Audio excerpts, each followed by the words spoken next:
Welcome to Built for This, the podcast where real estate meets real life skills.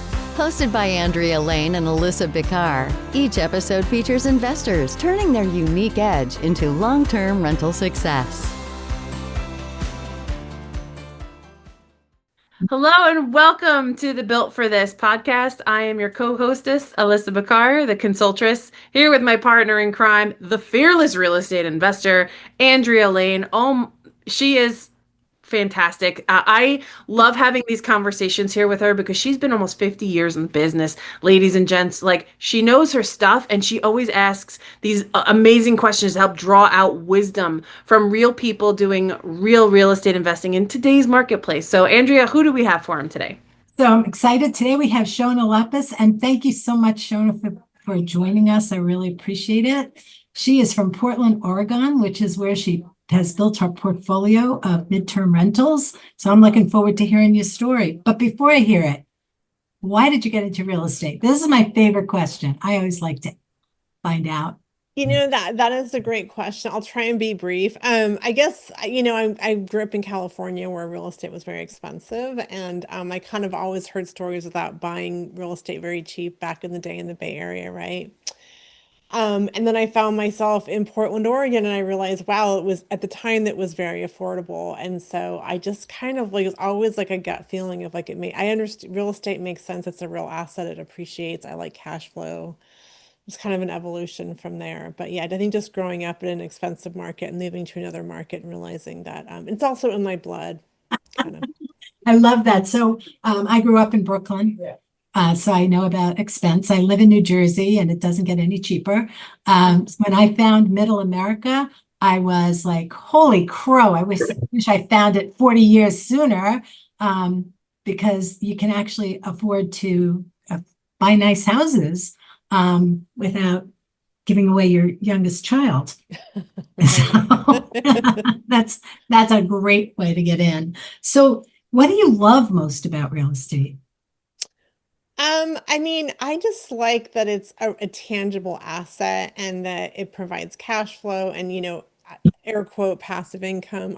It is somewhat passive, right? I think we overplay that a bit, but, and I do enjoy that we're providing housing for people. I think it's really important. So I think cash flow, the appreciation, all the things, that's what I love about it, income, right? And I know you've been in this business a while. I don't usually meet investors that have been as long as you, so that's great. And so is this your full-time business? Have you been doing this full-time? It's kind of been an evolution. So we self-manage our rentals in a very, unfriendly market for landlords, that we figured out how to navigate it. And also I actually coach students on how to do this. Because I really believe in buy and hold. I think there's a lot of stuff out there about flipping and wholesaling, and that's great. But I think the power is really in holding the asset. So that's why I went into coaching. Oh, 100%. And that's why I do it, because they just don't get it. And it is so important. I think you should have a little bit of Bitcoin maybe, and maybe a little Tesla stock, but real estate, you own the dirt. And I like owning dirt. My goal is 10,000 units, and I like single families. I want to get rid of all my apartments. So I am. Interesting. Yeah. Yeah. So that's fabulous. I love that story. And so where did you come from, and how did your past career sort of build into your real estate business? I love that question. So previous to being a real estate investor, I was a graphic designer, and then I evolved into marketing. So what I think I bring to real estate is marketing, getting leads, understanding marketing and branding and positioning myself, all of that stuff. Because you do need to, get leads. I think it's a big part of real estate, right? Is knowing how to talk to people and getting leads, right? 100%. Yeah. Go ahead. And marketing. So first of all, graphic design, it's visually appealing. And I think a lot of what you bring to the table, or at least I've seen, when you want to advertise a property, whether it's for rental or for, you're attracting partners, like, you have to be able to make it visually appealing. Like, we're always selling ourselves. That's part of entrepreneurship. It's part of any business you're in. And if you have an eye for appealing visuals, I think that just like kind of gives you an extra little boost. Do you have any stories about, kind of how that gave you a competitive edge as you were building?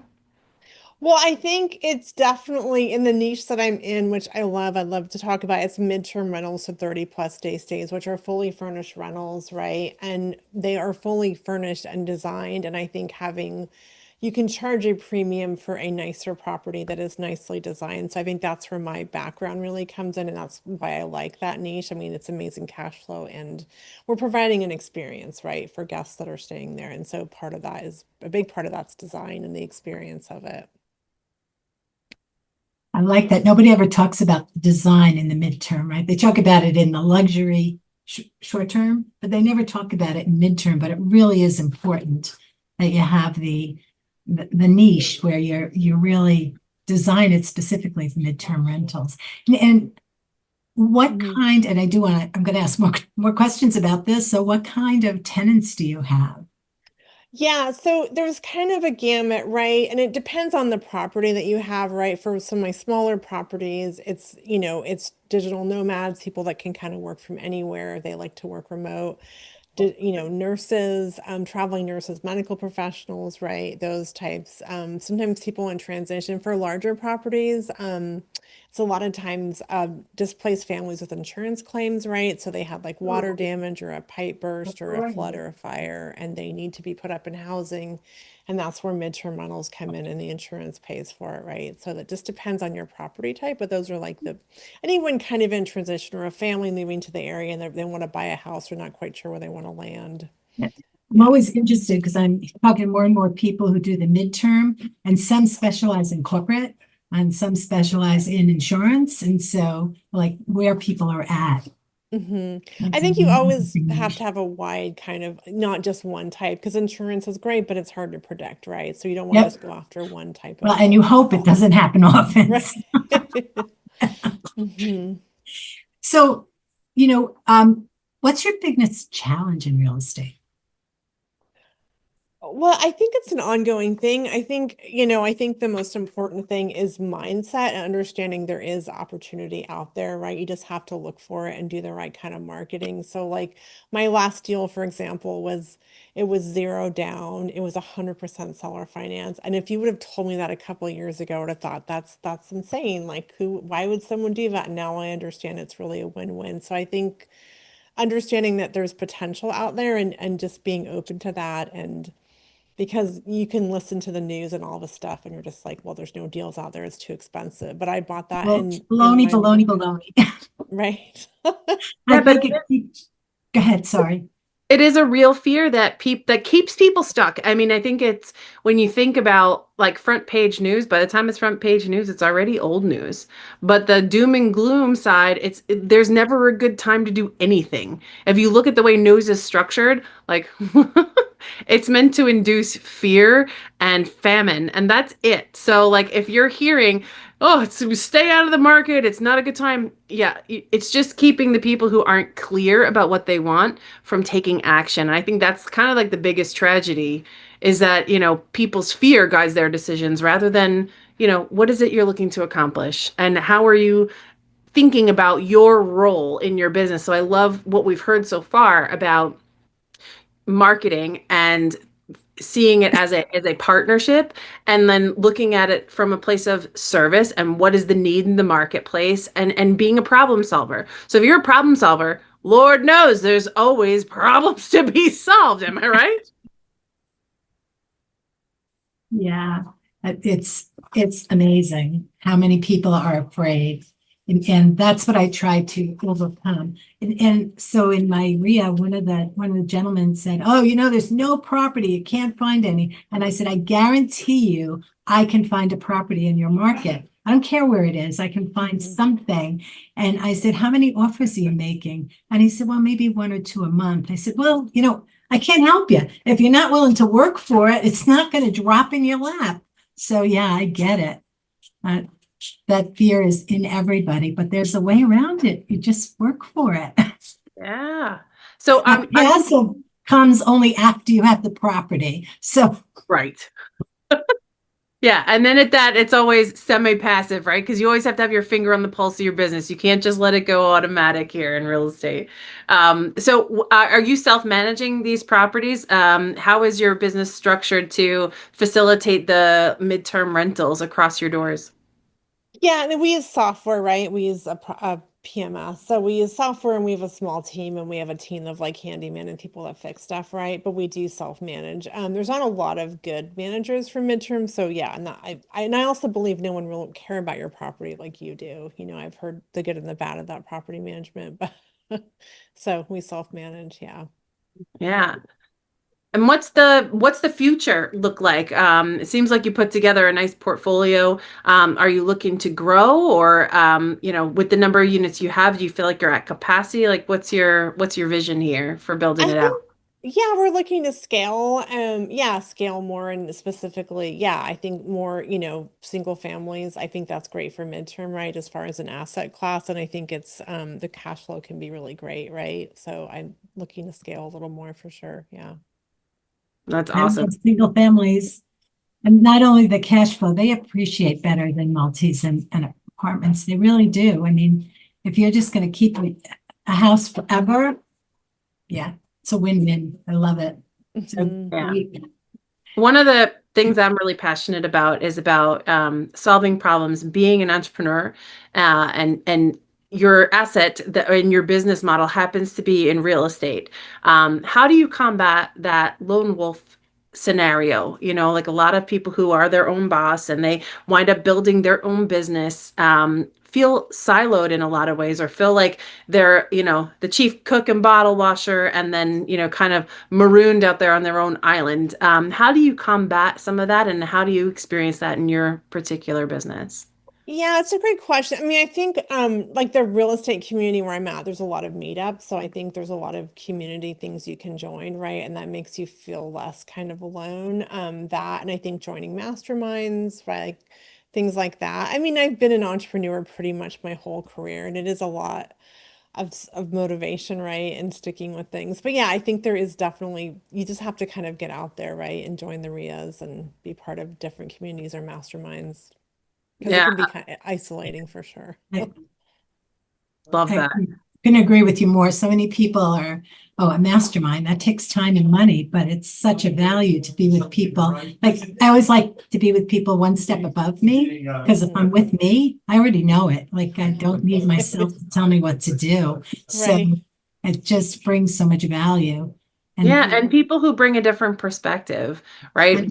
For 100%. me, being around other people who are moving and shaking is very different than going and being around people who are hoping and wishing. So, being in that space of other doers is really important, and people at all different stages bring different value to how to think about something. So, oftentimes I've had conversations with people who are, in their first couple of deals, and the way that they're asking questions, I'm like, oh, I didn't think about it that way. It's kind of like a blue ocean a little bit. So I love to have a community and a collective, to your point, to be, I'm not isolated, so that I can, continue to ask questions, but also be of service and value. I find that in community, often it's not just that we want to go and ask all the time for people to give to us, but that it's an opportunity to share what you know. 100%. Yeah, and I would say like I started my own meetup that's more operator focused, long term, midterm, short term, because a lot of the meetups were kind of flipping wholesale focus, right? Great people, but so if you don't have a meetup, it's not hard to set your own up. It could just need to be fancy. If there's, just it's pretty easy. Is Adds it a lot is of it a value. Zoom or in person? So I do a lot of Zooms for my coaching, but this is in person in my backyard just because I really wanted to be like operator focused. Hey, if you, because it was like kind of landlord, landlording isn't always easy. I don't like that word, but talking with other operators, midterm and short term, and just talking shop. That's why I Yeah. started my own meetup. Yeah. Yeah, so I am with the Metro RIA in New Jersey. I'm the vice president, and so that focuses on real estate investors, and they're usually the smaller, like 50 units or less, not really big players, but they're people who want to be in the business. But we also have to have focus groups for people like landlords, because it is not the same thing as flipping and wholesaling, and so it's focusing on all these little groups. So Hmm. yeah, I certainly understand. Um, I have a question. What's your recent win or a lesson you can teach? What do you think is the most important thing you can teach someone who's relatively new to the business? Well, that's a big question. I mean, my recent win was buying an off-market property, 0 down, 100% That sounded fabulous. So. That was pretty awesome. But it really comes down to the kind of marketing and relationships. And that was from a relationship from some marketing I did. So I think I think mindset and putting some good stuff in your head and just knowing that there is, I mean, I love creative financing, right? And I think also educating yourself. And there's a lot of different mentors out there, but I feel like, I didn't really understand this stuff till I paid for, I mean, I'll be honest, we all say everything is free, but mentorship is really what got me to the next level and where I could really talk about creative financing in a way that very comfortably, right? Because, and doing it in a way that, actually gets deals, right? So I think investing, even if it's just for time or finding a mentor, I think because it's simple, but it's complicated, right? It's that nuance with real estate, I think. So I think investing in yourself, I guess I would say, is important. It doesn't have to be an expensive mentorship. It could be like someone local, but that's how I got to where I'm at, and I'm grateful for that. I like that. Holla freaking Luya, holy moly. And that like being surrounded by people who can help you sharpen your saw. And that's what Andrea has done for me over the last 5 years. I changed markets. I moved my family. Like I started over in a lot of different ways. And this woman's been there for me going, I'm going to show up here. I meet people here. Do you want to come have coffee? Do you want to come hang out? And that connection alone opened so many doors. It's how I got my first few deals in Pittsburgh as I started to transition from being a New Yorker to being a Pennsylvanian. And I think you're right. Like having somebody who can show the way because they're already confident in what they know, and it might seem simple to them, but as it's brand new for you, it's like building a new map where you have to like figure out your orientation, like what words do I know? And so I love that, the relationships do come into play hugely to help you take confident steps in the unknown of what you're looking to do next. So as we're wrapping up our interview and what you're looking to do next, how is it that what interesting initiatives or plans do you have in the next 6 to 12 months? Yeah, I just probably keep scaling, just keep working with students. I love coaching students and all the things that I've learned and I'm really passionate about, again, the buying and holding, because a lot of mentorships and coaching, they're flipping and wholesaling, and that, like, I don't think either of those are easy, especially in this market. So I'm really passionate about if you can hold your asset or creative ways to house hack all that stuff. So, I did just launch a school community, so it's like MTR focus. That's exciting. But yeah, just continuing kind of my coaching programs and scaling and working the Beautiful. business. Well, we are so lucky to have had the opportunity to connect with you and chat with you today. Your insights are amazing. I feel like we're birds of a feather in a lot of ways. So where can people find you to learn more or connect with you? Yeah, I appreciate the opportunity. I love what you guys are up to. So she'sgotassets.com is my website. You can learn about my programs. I'm on social at She's Got Assets. You can find me in all those, like Instagram, Facebook, YouTube, all those places. Awesome. Great. Really good stuff. So I took away a lot from this interview. And again, like, don't go the road alone. That's like the biggest thing I think I'm hearing is there are plenty of people with experience and networks to help you be creative, but having a keen eye for how to position yourself in the marketplace and continue to ask for what you need is humongous. And Andrea, any words of wisdom before we wrap up? No, I love meeting people who love to give back everything they've learned because people don't get it. And it's important to be out there. So I really appreciate that. Yeah. And Shona, thank you for creating the space for people to do that. Like, you're like, hey, let's meet up. There's not a lot of people in the game of midterm rentals. Go find this lady and go connect with her. We are the Built for This podcast. You heard it here. We love having these conversations. So if you're listening to this on a streaming platform, don't go away. We have another amazing episode geared up for you right after this. Thanks a million. This wraps another episode of Built for This. If you're a real estate investor with a unique edge, apply to join us at builtforthisshow.com/guest.